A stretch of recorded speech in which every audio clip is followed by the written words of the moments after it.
नमस्कार दोस्तों, हर्षित द्विवेदी एजुकेशन में आपका स्वागत है। मेरा नाम है Vineet Sagar. Science and technology news 23 April last week के important science and technology news कौन कौन सा है चेक करते हैं।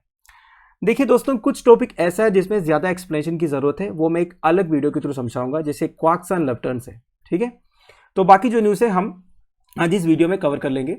सबसे पहला, इंस्पेक्टर कोविड-19 ब्रेथलाइजर। देखिए, यूनाइटेड स्टेट्स ऑफ अमेरिका में एक कोविड-19 टेस्ट फैसिलिटी को इमरजेंसी यूज ऑथराइजेशन मिला है और ये न्यूज़ में आया था। और ये डिवाइस का नाम है द इंस्पेक्टर कोविड-19 ब्रेथलाइजर। इसे डेवलप किया है इंस्पेक्टर सिस्टम्स ने। Now the device is around the size of carry on luggage and it can detect accurately within the minutes corona virus on breath of an individual. देखिए, हमारे साथ से corona virus infected है या नहीं ये पता चल पाएगा इंस्पेक्टर सिस्टम से। नाउ इसमें क्या टेक्निक यूज किया है? Gas chromatography and mass spectrometry. ये क्या होता है दोस्तों? देखिए, इससे क्या होता है, एयर में जो सेपरेट केमिकल मिक्सचर्स है ना, उसे आइडेंटिफाई एंड सेपरेट कर पाएंगे। इस प्रोसेस को क्रोमेटोग्राफी बोलते हैं। मतलब एयर में अलग अलग जो मिक्सचर्स होता है कंपाउंड्स का, उसको आइडेंटिफाई कर पाएंगे कौन कौन सा है और सेपरेट भी कर पाएंगे। तो यही टेक्निक यूज किया है ये इंस्पेक्टर कोविड-19 ब्रेथलाइजर में। तो इसमें क्या होगा, एक सैनिटरी पेपर स्ट्रॉ दे देगा आपको केवल फूंक मारना है, बेसिकली ब्लो करना है, और आपका जो ब्रेथ है ना, बेसिकली सांस, उसको ऐसे सैंपल इस डिवाइस में डालेंगे और इस डिवाइस में क्रोमेटोग्राफी के थ्रू आपका जो ब्रीथ है, सांस है, उसमें जितने अलग अलग मिक्सचर्स है उसे सेपरेट करेंगे और आइडेंटिफाई भी करेंगे। उसे पता चल जाएगा कोरोना वायरस उसमें प्रेजेंट है या नहीं। पर देखिए दोस्तों, ये एक फाइनल टेस्ट आप नहीं बोल सकते। अगर कोरोना वायरस डिटेक्ट हो गया तो इसके बाद आरटी-पीसीआर टेस्ट करके उसे कंफर्म भी करना पड़ेगा, ये भी बोला है। अगला है मिनवैक्स इंडिया प्रोस्पेक्टिव वार्म वैक्सीन। देखिए, आजकल जितने कोविड-19 वैक्सीन अवेलेबल है वो सबको कोल्ड स्टोरेज में स्टोर करना पड़ता है, मतलब माइनस टेम्परेचर में उसे स्टोर करना पड़ता है। अब जो पुअर कंट्रीज है दोस्तों, उधर ये कोल्ड स्टोरेज फैसिलिटीज नहीं है, क्योंकि कोविड-19 वैक्सीन को स्टोर करना तो बहुत बड़ा फैसिलिटी चाहिए होगा, जिसके लिए बहुत ज़्यादा पैसे लगते हैं। अब उनके लिए ये जो वैक्सीन है ये काफ़ी काम आने वाला है। अब इंडिया ने ये डेवलप किया है, इसका नाम है मिनवैक्स। और ये डेवलप कौन किया है? मिनवैक्स लैबोरेटरीज, ये बेंगलुरु बेस्ड कंपनी है जो Indian Institute of Science Bengaluru के साथ एसोसिएटेड था। नाउ ये जो वैक्सीन है उसे आप 37 डिग्री सेल्सियस तक टेम्परेचर में स्टोर कर सकते हैं 4 हफ्ते के लिए, and for up to 90 minutes at 100 degree Celsius. Even 100 degree Celsius में भी आप इस वैक्सीन को रख पाओगे पर 90 मिनट्स के लिए। वैसे 37 डिग्री सेल्सियस जो नॉर्मल टेम्परेचर है, उसको उस टेम्परेचर में आप 4 हफ्ते तक रख सकते हैं। Now most of the other vaccine that are present in the market require to be refrigerated. ये बात मैंने आपको पहले बता दिया। रूम टेम्परेचर में नॉर्मल वैक्सीन को आप रख नहीं सकते, उसे कोल्ड स्टोरेज करना पड़ता है। Now this vaccine contains a part of coronavirus spike protein called the receptor binding domain. Now this is important for you. इस वायरस में कोरोना वायरस का स्पाइक में जो प्रोटीन है वो अवेलेबल है, जिसे रिसेप्टर बाइंडिंग डोमेन बोलते हैं। अब ये रिसेप्टर बाइंडिंग डोमेन क्या होता है मैं आपको इधर दिखा देता हूं। ये कोरोना वायरस है, ये कोरोना वायरस का स्पाइक है। अब इस स्पाइक में है स्पाइक प्रोटीन। अब इस स्पाइक प्रोटीन का ऊपर आप देखिए ये जो ग्रीन वाला पोर्शन, इसे आप रिसेप्टर बाइंडिंग डोमेन बोल सकते हो। ध्यान दीजिएगा, रिसेप्टर बाइंडिंग डोमेन। अब ये रिसेप्टर बाइंडिंग डोमेन क्या करते हैं? That helps the virus to stick to the host cell. देखिए, कोरोना वायरस जिस शरीर में घुसते हैं तो उस शरीर के जो होस्ट सेल है उसके साथ अटैक हो जाता है। तो ये रिसेप्टर बाइंडिंग डोमेन अटैच होने के लिए या फिर स्टिक होने के लिए मदद करते हैं कोरोना वायरस को। तो ये जो वैक्सीन है इसमें ये रिसेप्टर बाइंडिंग डोमेन है। तो इसका मतलब क्या है दोस्तों? एंटीबॉडीज क्रिएट करने का एक तरीका है। एक कोरोना वायरस में जितना कैरेक्टरिस्टिक्स है, उस कैरेक्टरिस्टिक्स जैसा कोई भी आप प्रोड्यूस करोगे शरीर में तो भी उसलिए उसके अगेंस्ट एंटीबॉडीज क्रिएट होगा। ये तो बेसिक वैक्सीन काम करने का तरीका है, ये बात आपको मालूम होगा। ठीक है, तो ध्यान दीजिएगा रिसेप्टर बाइंडिंग डोमेन के बारे में, और ये जो वैक्सीन का नाम है वो भी। अगला news, use of microswimmers in drug delivery. ये one of the important news में बोलूंगा आज का न्यूज सेक्शन का, तो ध्यान दीजिएगा। रिसर्चर्स के हिसाब से it is now possible to make use of light as a form of fuel to move microbots और microswimmers in real body conditions for delivery of drugs. देखिए, माइक्रोबोट्स या माइक्रोस्विमर्स को मूव करने के लिए लाइट का इस्तेमाल कर सकते हैं। बेसिकली लाइट को ऐसे फ्यूल इस्तेमाल कर सकता है, ये डिस्कवरी किया है कुछ रिसर्चर्स ने। अब आप पूछोगे ये माइक्रोबोट्स या माइक्रोस्विमर्स ये क्या होता है? ये समझने के लिए सबसे पहले आपको टारगेटेड ड्रग डिलीवरी के बारे में समझना होगा। देखिए, एक होता है आपको कोई डिसीज होने से आप मेडिसिन खाते हो, मेडिसिन आप मुंह से खाते हो और आपका पेट में जाता है वो, और पेट में जो भी रिएक्शन है वो होता है, फिर धीरे धीरे आपका जो डिसीज है वो ठीक हो जाता है। ये नॉर्मल प्रोसीजर है। दूसरा एक तरीका ये है दोस्तों, आपका बॉडी में जिस ऑर्गन को प्रॉब्लम है, जिस पार्ट को प्रॉब्लम है, उधर तक मेडिसिन को पहुंचाना, यह भी पॉसिबल है। इसको बोलते हैं टारगेटेड ड्रग डिलीवरी। आप उधर तक पहुंचाने के लिए यूज करते हैं माइक्रोबोट्स या माइक्रोस्विमर्स। ये बहुत छोटा साइज का होता है और ये हमारे वेन्स एंड आर्टलरीज के थ्रू उस एरिया तक पहुंचेंगे जहां प्रॉब्लम है और मेडिसिन को डिलीवर करेंगे और आपका इलाज हो जाएगा। ठीक है, अब आप पूछोगे ये माइक्रोबोट्स एंड माइक्रोस्विमर्स उधर तक ट्रैवल कैसे करते हैं? नॉर्मली ब्लड का जो फ्लो होता है उससे ये ट्रैवल कर सकते हैं, पर अब रिसर्चर्स ने ये आइडेंटिफाई किया है, बेसिकली डिस्कवर किया है कि लाइट की सहायता से भी इनका मूवमेंट हो सकता है। लाइट को ऐसे फ्यूल यूज करेंगे, जैसे आप गाड़ी में पेट्रोल डीजल डालते हो, वैसे इसमें लाइट होगा जो इसको मदद करेंगे ट्रैवल करने के लिए। अब ये कैसे मैं आपको बताता हूं। नाउ ये जो माइक्रोबोट्स है ये पॉलीहेप्टाजेन इमेट कार्बन नाइट्रेट से बना हुआ है, जिसे आप PHA कार्बन नाइट्रेट भी बोल सकते हो शॉर्ट फॉर्म में।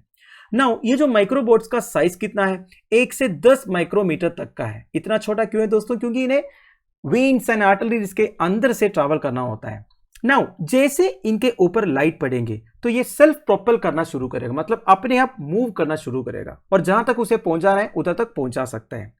अब ये प्रोसेस क्या है मैं आपको समझाता हूं। ये जो माइक्रोबोट्स है ना, they are photocatalytic in nature. अब फोटो कैटलिटिक का मतलब क्या होता है? जैसे कि सोलर सेल्स में क्या होता है दोस्तों, लाइट एनर्जी को इलेक्ट्रिकल एनर्जी में कन्वर्ट करते हैं, बेसिकली उधर इलेक्ट्रॉन्स फॉर्म होते हैं। ये जो माइक्रोबोट्स है ना, इसमें भी ऐसा ही होगा। जैसे इन माइक्रोबोट्स के ऊपर लाइट पड़ेगा तो उस लाइट को इलेक्ट्रॉन्स में कन्वर्ट कर देगा ये, and that cause reactions to occur in the surrounding liquid. अब जैसे इलेक्ट्रॉन्स फॉर्म होगा तो भी सी बात है, एक इलेक्ट्रिक फील्ड जनरेट होगा, तो इसकी वजह से सराउंडिंग जो लिक्विड है, बेसिकली ब्लड है, उसमें भी रिएक्शंस होगा।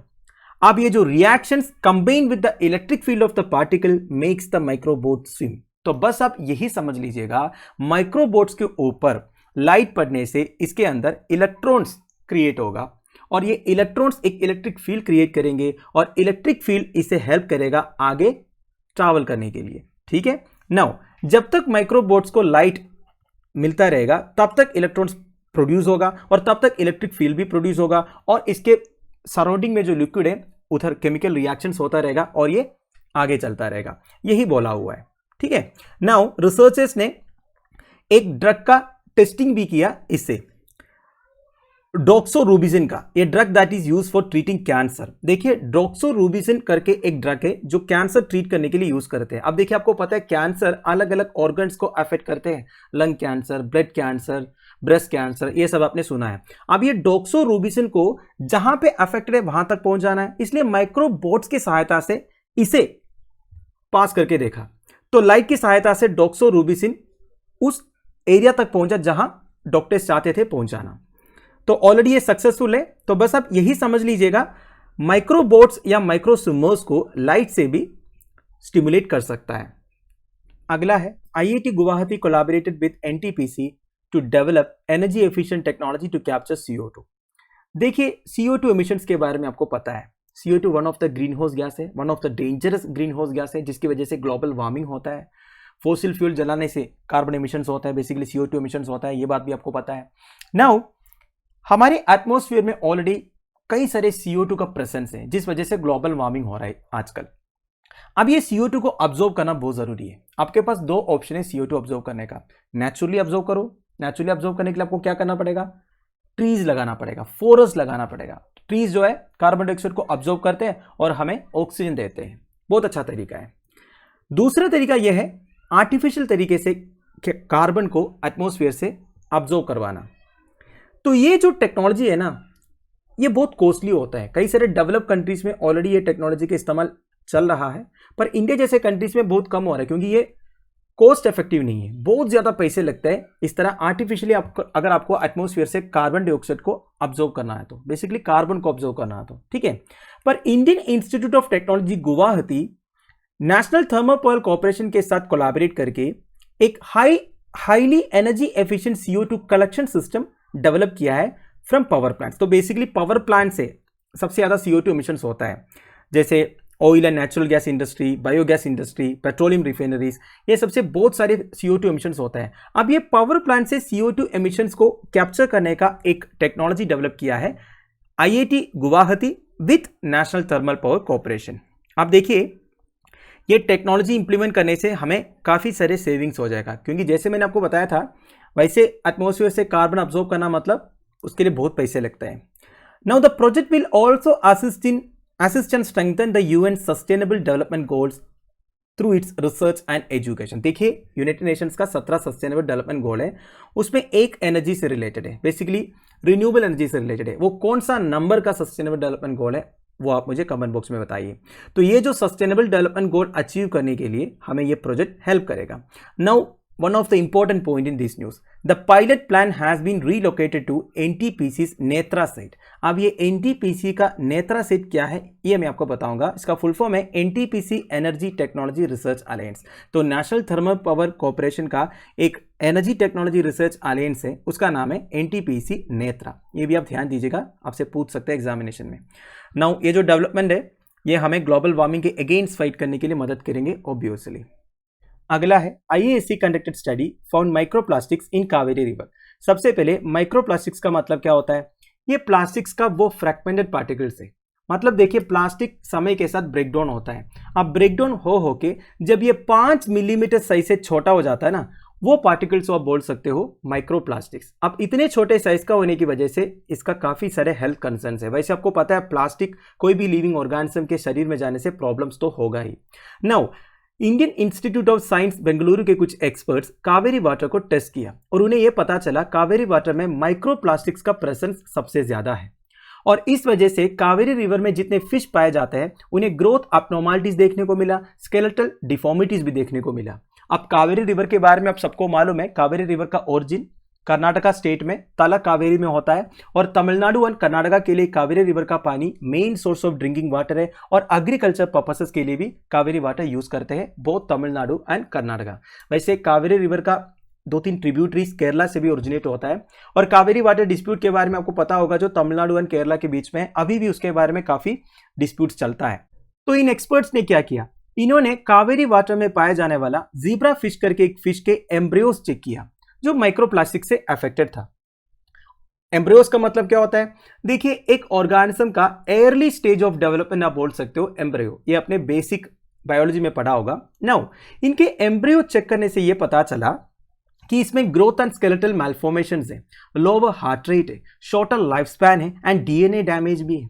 अब देखिए माइक्रोप्लास्टिक से ये सारे प्रॉब्लम कैसा होता है मैं आपको बताता हूं। The damage was related to molecules in fish cells known as reactive oxygen species. देखिए माइक्रोप्लास्टिक्स की प्रेजेंस की वजह से रिएक्टिव ऑक्सीजन स्पीशीज फॉर्म होने का चांसेस है। अब रिएक्टिव ऑक्सीजन स्पीशीज का मतलब क्या होता है? They are highly reactive chemicals formed from oxygen.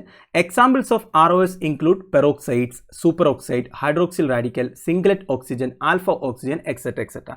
तो ये रिएक्टिव ऑक्सीजन स्पीशीज की वजह से इन फिश में इतने सारे डिफॉर्मिटीज एंड मालफॉर्मेशंस देखने को मिला करके एक फाइंडिंग हुआ है। तो आपको ध्यान रखना है माइक्रोप्लास्टिक्स के बारे में, कावेरी रिवर में माइक्रोप्लास्टिक्स का प्रेजेंस है उसके बारे में भी।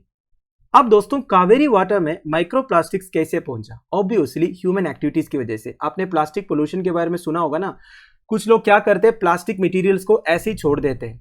अब हवा की वजह से, बारिश की वजह से, इरोशन की वजह से ये प्लास्टिक्स धीरे धीरे रिवर तक पहुंच जाते हैं।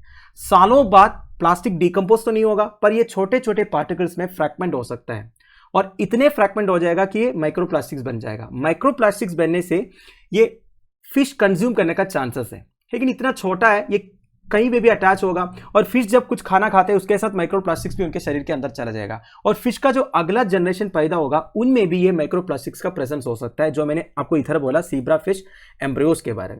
नाउ अगर ये फिश को ह्यूमंस कंज्यूम करते हैं तो ह्यूमंस के भी शरीर में चला जाएगा और माइक्रोप्लास्टिक्स हमारे शरीर में घुसने से हमें भी काफी सारे हेल्थ कंसर्न्स हो सकता है। तो ये एक सीरियस इशू है दोस्तों। अगला है NASA released the data on India space debris. सबसे पहले स्पेस डेब्री का मतलब क्या होता है? Any man made object in earth orbit that no longer serves a useful purpose is referred to as space debris और स्पेस गार्बेज। मतलब क्या है? जितने सैटेलाइट लॉन्चर्स वगैरह रहते हैं दोस्तों, वो सैटेलाइट का कुछ टाइम पीरियड रहता है, उस टाइम के बाद सैटेलाइट का कोई पर्पस नहीं है पर वो अर्थ को ऑर्बिट करता रहेगा अब ऐसे जो मैनमेड ऑब्जेक्ट्स है ऑलरेडी अर्थ ऑर्बिट में, जिनका कोई पर्पस नहीं है, केवल वो अर्थ को ऑर्बिट कर रहा है, उन्हें आप स्पेस डेब्री या स्पेस गार्बेज बोल सकते हो। कुछ कंट्रीज क्या करते हैं, बड़े बड़े सैटेलाइट जब डेब्री बन जाता है उसे एंटी सैटेलाइट वेपन्स यूज करके डिस्ट्रॉय भी करते हैं, वो अलग बात है। इंडिया ने भी ऐसे किया था मोस्ट रिसेंटली मतलब 2019 में शायद इंडिया ने ऐसे किया था। नाउ नासा का एक ऑर्बिटल डेब्री प्रोग्राम ऑफिस है, उन्होंने अपना क्वार्टरली न्यूज में एक डाटा रिलीज किया है कि अभी के हिसाब से there are 25,182 pieces of space debris larger than 10 centimetre in lower earth orbit. Lower earth orbit मतलब अर्थ की सरफेस से 2000 किलोमीटर ऊपर जो ऑर्बिट है ना, उसे आप लोअर अर्थ ऑर्बिट बोल सकते हो। तो लोअर अर्थ ऑर्बिट में 10 सेंटीमीटर से ज्यादा साइज का 25,182 स्पेस डेब्री है, और इसमें इंडिया का 114 स्पेस डेब्री है, यूनाइटेड स्टेट्स ऑफ अमेरिका का 5,126 स्पेस डेब्री है, और चाइना का 3,854 स्पेस डेब्री है। ये डाटा रिलीज किया है नासा ने। अब दोस्तों और एक बात यह है, केवल सैटेलाइट का पार्ट्स नहीं है स्पेस डेब्री, जो रॉकेट सैटेलाइट को लेके जाता है और रॉकेट का फर्स्ट स्टेज में रॉकेट का एक पार्ट निकल जाता है रॉकेट से, वो भी स्पेस डेब्री बन जाता है, उसका भी कोई पर्पस नहीं है। तो कहने का मतलब यह है, अर्थ को ऑर्बिट करने वाला एनी मैनमेड ऑब्जेक्ट जिसका कोई पर्पस नहीं है, उन्हें आप स्पेस डेब्री बोल सकते हो। अब ये स्पेस डेब्री होने से प्रॉब्लम क्या है ना दोस्तों, जो एक्सिस्टिंग यूजफुल सैटेलाइट्स है ना, इसमें कोलाइड होने का भी चांसेस है। तो कभी कभी सैटेलाइट्स को ऑर्बिटल चेंज भी करना पड़ता है। वैसे जो साइंटिस्ट है वो मॉनिटर करते हैं सैटेलाइट्स के मूवमेंट को, तो उन्हें पता चलता है अगर कोई डेब्री उनके पाथ में आता है कि नहीं, तो उसके हिसाब से वो कभी कभी ऑर्बिटल मैन्यूवरिंग करना पड़ता है। ये भी हमने एक बार कवर किया था एक न्यूज में आपको। वैसे दोस्तों according to the research, India space debris levels have return to those of 2018। India का स्पेस डेब्री लेवल भी इंक्रीज हो रहा था, पर 2019 में India anti satellite test conduct किया था, जैसे मैंने आपको पहले बोला था। इस वजह से काफी सारे डेब्री को इंडिया ने डिस्ट्रॉय भी किया था, इसलिए अभी का जो इंडिया का डेब्री नंबर है वो काफी कम हुआ है। अगला है Kadam, India first indigenous polycentric prosthetic knee made by IIT Madras. देखिए आईआईटी मद्रास का एक centre for rehabilitation research and device development है, जिसे R2D2 बोलते हैं। ये ह्यूमन मूवमेंट रिसर्च में काफी एक्टिव है। इन्होंने काफी सारे रिहैबिलिटेटिव एंड असिस्टिव इक्विपमेंट बनाया है for persons who have movement disabilities. देखिए जिन्हें चलने में दिक्कत है, जिनका एक पैर नहीं है, जिनका एक हाथ नहीं है, उनको मदद करने के लिए आईआईटी मद्रास का R2D2 काफी सारे असिस्टिव इक्विपमेंट बनाया है। तो अब इन्होंने कदम करके एक पॉलीसेंट्रिक प्रोस्थेटिक नी बनाया है, जैसे आप इस फोटो में देख सकते हो। जिनका एक पैर नहीं है वो ये लगा सकते हैं और आराम से चल सकते हैं। तो IIT Madras in collaboration with society for biomedical technology ये प्रोडक्ट बनाया है, और ये मेड इन इंडिया प्रोडक्ट है, वही इस प्रोडक्ट का सिग्निफिकेंस है। तो ये जो प्रोडक्ट है थाउजेंड्स ऑफ एम्पुटीज को हेल्प करेगा। एम्पुटीज का मतलब क्या है, जिनका एक पैर नहीं है, जिनका एक हाथ नहीं है, उनको आप एम्पुटीज बोल सकते हो। इससे पहले R2D2 इंडिया का पहला स्टैंडिंग व्हीलचेयर बनाया था, जिसका नाम है एरेस, और नियोफ्लाई नियोपोल करके एक एक्टिव व्हीलचेयर भी बनाया था। तो ध्यान दीजिएगा, कदम इंडिया का पहला इंडिजिनियस पॉलीसेंट्रिक प्रोस्थेटिक नी है जो आईआईटी मद्रास ने बनाया। Final news, A small mutation can make Zika virus even more dangerous.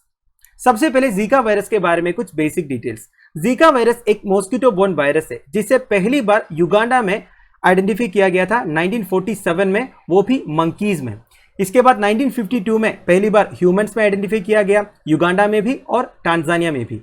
Zika virus का ट्रांसमिशन कैसे होता है? Zika virus disease is caused by a virus transmitted primarily by Aedes mosquitoes. Aedes family के mosquitoes Zika virus को transmit करते हैं, mainly Aedes aegypti. Aedes aegypti mosquitoes के बारे में आपने शायद सुना होगा। यही mosquito dengue, chikungunya, yellow fever ये सब ट्रांसमिट करते हैं। Now Zika virus is also transmitted from mother to foetus during pregnancy. Pregnancy के टाइम पर जीका वायरस मदर से फीटस में, बेसिकली बच्चों में भी ट्रांसमिट होने का चांस है। थ्रू सेक्सुअल कॉन्टैक्ट भी जीका वायरस ट्रांसमिट हो सकता है, ब्लड ट्रांसफ्यूजन से हो सकता है, ऑर्गन ट्रांसप्लांटेशन भी हो सकता है। नाउ लाजोला इंस्टीट्यूट फॉर इम्यूनोलॉजी के कुछ रिसर्चर्स ने ये फाइंड आउट किया है, अगर जीका वायरस में छोटा सा भी एक म्यूटेशन आ जाता है ना, तो ये मोर इन्फेक्शियस एंड मोर डेंजरस हो सकता है। तो रिसर्चर्स पूरी दुनिया को वार्न किया है, the world should monitor the emergence of this Zika virus variant. देखिए आप सबको पता है वायरस का म्यूटेशन होता है, म्यूटेशन के बाद अलग अलग वेरिएंट्स आता है, जैसे कोविड-19 का अलग अलग वेरिएंट्स आपने देखा था। तो जीका वायरस को ठीक तरह से मॉनिटर करना पड़ेगा, क्योंकि जीका वायरस में छोटा सा भी एक म्यूटेशन आ जाता है ना, तो ये खतरनाक बन सकता है। तो इस पर्टिकुलर न्यूज में एग्जामिनेशन पर्सपेक्टिव में ज्यादा कुछ है नहीं, फिर भी मैंने आपको जस्ट एन इन्फॉर्मेशन बता दिया। तो जीका वायरस के बारे में न्यूज आया ही है, तो आप जीका वायरस के बारे में बेसिक डिटेल्स जान के रखिएगा, एग्जामिनेशन में आपसे पूछ सकता है। और एक इंपॉर्टेंट इन्फॉर्मेशन है दोस्तों जीका वायरस इन्फेक्शन से रिगार्डिंग। जीका वायरस इन्फेक्शन अगर प्रेगनेंसी के टाइम पर होता है तो जो बच्चे पैदा होगा ना, उन्हें माइक्रोसेफाली होने का चांस है। अब ये माइक्रोसेफाली मतलब क्या होता है? Smaller than normal head size. बच्चों का जो हेड साइज है वो नॉर्मल से छोटा रहेगा। एंड अदर कॉन्जेनिटल मालफॉर्मेशंस भी हो सकता है। कॉन्जेनिटल मतलब बाय बर्थ, जन्म से। तो जन्म से शरीर में काफी सारे मालफॉर्मेशंस भी हो सकता है। इसे कॉन्जेनिटल जीका सिंड्रोम भी बोलते हैं, ये भी आप ध्यान दीजिएगा। तो दोस्तों that's end of it. I hope आपको वीडियो इन्फॉर्मेटिव लगा होगा। वैसे दोस्तों लास्ट वीक में साइंस एंड टेक्नोलॉजी से रिलेटेड जितने इंपॉर्टेंट न्यूज आया था वो मैंने कवर किया है।